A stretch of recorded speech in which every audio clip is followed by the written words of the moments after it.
selamat datang di Biduri Bulan Tarot Channel. Di readingan kali ini aku bakalan reading tentang siapa sih yang diam-diam kepo sama kamu di bulan Mei 2026 untuk zodiak Leo. Oke Leo, mari kita cek ya. Jadi readingan kali ini karena kita udah masuk ke pertengahan bulan ini, di bulan Mei ini, marilah kita cek kira-kira yang udah di Mei berjalan ini siapa aja manusianya yang kepo sama kehidupan para Leo ya.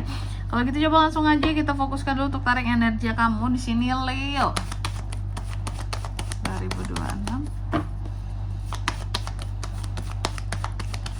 Sekali lagi.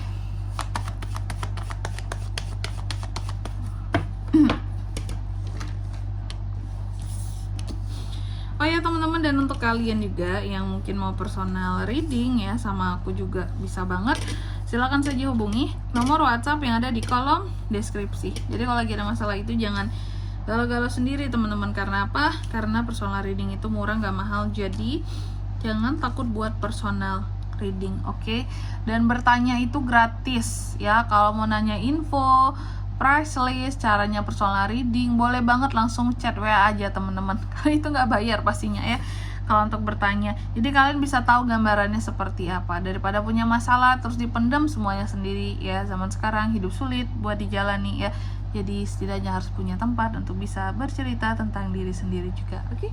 Kalau gitu langsung aja buat para Leo, kita cek yang kepo sama Leo siapa kak di bulan Mei.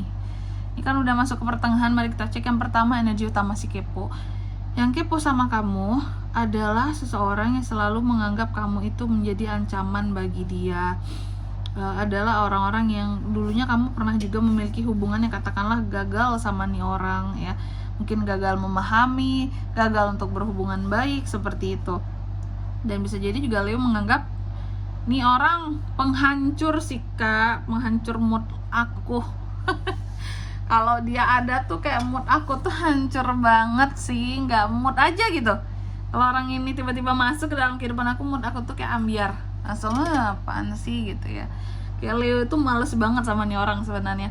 Ini energi utama si kepo. Lalu yang kedua, hubungan dia dengan kamu. Nah ini hubungan dia sama kamu, kalian ini pernah punya hubungan sebelumnya ya. Pernah punya pencapaian bersama, ada hubungan pertemanan juga sebelumnya ya. Dan di sini pernah apa ya kalau aku lihatnya ya, hubungannya cukup dekat lah dulu, pernah jadi sahabat, pernah jadi teman, pernah jadi partner intinya gitu. Apakah rekan kerja, pokoknya pernah berpartner kalian, pernah sukses bareng, gapai, pernah mungkin juga jadi tim yang solid di sini, pernah menggapai keberhasilan bersama gitu. Terus yang ketiga, alasan dia kepo sama kamu. Dia kepo sama kamu, Leo, karena dia ini menyimpan sakit hati terhadap kamu. Aku nggak tahu ya kenapa dia sakit hati sama kamu ya. Seharusnya ini tuh diklarifikasi lagi teman-teman. Tapi buat kalian yang nantinya merasa relate dengan readingan ini dan pengen ngelihat secara pribadi, secara personal, siapa sih orangnya kak gitu, boleh personal reading aja lanjutnya teman-teman ya, oke? Karena di sini memang terlihat yang kepo sama kamu ini alasannya karena dia tuh sakit hati sama kamu ya. Terus yang keempat, apa yang dia lihat dari seorang Leo sekarang? Dia melihat Leo itu kok sok spesial banget sekarang. Kok kelihatan kayak yang apa ya? Mungkin itu kan menyebabkan dia sakit hati sama kamu. Kok kelihatan sok wow kehidupanmu gitu ya. Kok kelihatan sok oye, sok oke gitu ya. Apa sih? Sok apa lagi ya? Sok yang paling di atas, sok yang paling yang si paling-paling lah Leo ini. Itu ya yang dia lihat dari kamu sekarang. Tapi seharusnya itu bukan menjadi penyebab utama dia sakit hati dari kamu gitu. Mungkin ini hanya bagian yang bikin dia itu kayak jadi agak gimana ya, agak ngerasa geli aja gitu. Terus yang kelima, perasaan aslinya ke kamu seperti apa Leo ya. Dia merasa bahwa terhadap kamu dia ini perlu banyak move on gitu.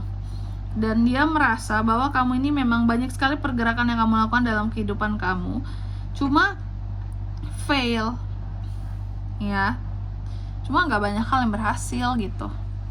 Dia merasa bahwa kamu berusaha untuk bergerak, cuman pergerakan kamu ini belum terarah gitu. Terus ini dalam hal apapun ya konteksnya, secara general dia merasa kamu tuh seperti itu saat ini bergerak tanpa kamu tahu arahnya tuh mau kemana gitu, tujuanmu ya, bergerak aja gitu. Kamu memang punya tujuan tapi nggak tahu bergeraknya harus ke arah mana lah gitu. Intinya kayak orang yang arahnya ini belum tahu tapi terus bergerak aja maju gitu. Dan yang keenam, apa yang dia cari tahu tentang kamu sekarang? Uang. Dia mencari tahu tentang bagaimana kemapanan kamu saat ini, seberapa banyak uang yang kamu punya, materi yang kamu punya, ketergantungan akan uang kamu ini seberapa. Apakah bagi dia di sini Leo adalah seorang yang ketergantungan secara keuangan, mungkin sama orang tua, sama keluarga, sama pasangan ya. Dia melihat seberapa sebenarnya kamu ini seberapa banyak sih punya duit kayak gitu ya. Seberapa banyak sih materi yang kamu punya gitu. Terus itu semua ketergantungan dari orang lain nggak, atau dari diri kamu sendiri gitu. Karena di sini tadi merasa spesial. Bagi dia kamu merasa dia merasa bahwa kamu itu kayak merasa spesial gitu loh ya, kayak yang si paling tadi kan, si paling mapan, si paling dengan usaha sendiri gitu. Knight of Pentacles makanya muncul di sini ya gitu. Lalu yang ketujuh, cara dia memantau kamu gimana caranya. Sebetulnya cara dia memantau kamu itu cukup gampang. Dia nggak memantau kamu banget, cuma informasi tentang kamu selalu masuk ke dia. Dia nggak cari tahu sebenarnya, dia nggak memantau-mantau juga yang sengaja banget memantau kamu, nggak. Tapi informasi tentang kamu itu selalu masuk ke dia, otomatis dia denger aja tentang kamu dari orang lain lah, si ini cerita, si itu cerita, terbuka gitu informasi tentang kamu ya. Lalu yang kedelapan, hambatan dia untuk mendekat. Apakah hambatan dia untuk mendekat di sini? Sebenarnya sih rasa insecure dia. Sebenarnya dia insecure loh terhadap kamu, terhadap situasi dan kondisi keuangan kamu, materi yang kamu miliki. Sebenarnya dia insecure. Itu yang menjadi hambatan dia untuk mendekat. Bisa jadi ini orang sebenarnya belum mandiri secara finansial. Mungkin kalaupun dia punya sesuatu saat ini di dalam kehidupannya, bisa jadi dia yang ketergantungan di sini. Mungkin sama keluarganya, sama pasangannya, sama orang tuanya. Makanya dia tuh kayak menilai kamu dari situ karena dia punya kelemahan dari sana ya. Terus yang ke-9, kemungkinan dia akan mendekat atau tidak. Pasti dia akan mendekat di sini. Ya. Ketika percaya diri dia sudah cukup tinggi gitu. Karena dia ini orangnya butuh PD yang luar biasa, baru dia itu bisa gitu loh untuk mendekat sama seseorang. Tapi orangnya aslinya pedean kok. Entah kenapa kalau terhadap kamu kayak merasa ada persaingan di sini ya. Lalu yang ke-10, pesan untuk kamu dari situasi ini Leo. Pesan buat Leo nih ya. Berhentilah untuk terlalu meladeni orang ini Leo. Karena apa? Karena orang ini sebenarnya hanya apa ya, nggak guna juga buat kamu ladenin gitu. Karena sesungguhnya yang terlihat hanyalah di sini sakit rasa sakit hati, rasa iri hati gitu. Nggak perlu terlalu diladenin gitu. Bawa ketawa aja sih kalau orang ini hadir lagi dalam kehidupannya kamu seperti itu. Ya ini orang hanya sakit hati sebenarnya sama kamu, tapi nggak tahu apa penyebab awalnya. Cuma ya udah nggak perlu diladenin banget sih kalau dia yang cari gara-gara gitu Leo ya. Oke. Dan di sini ini penting nih zodiaknya. Apakah orang ini ya zodiaknya itu Aries, Leo, Sagittarius, Gemini, Libra, Aquarius, Taurus, Virgo, Capricorn, itu aja. Oke. Mungkin sampai di sini dulu ya buat readingan kali ini. Semoga resonate. Jika tidak resonate berarti bacaan ini bukan untuk kamu, dan semoga bermanfaat tentunya. Dan sampai jumpa di video-video selanjutnya. Bye bye Leo.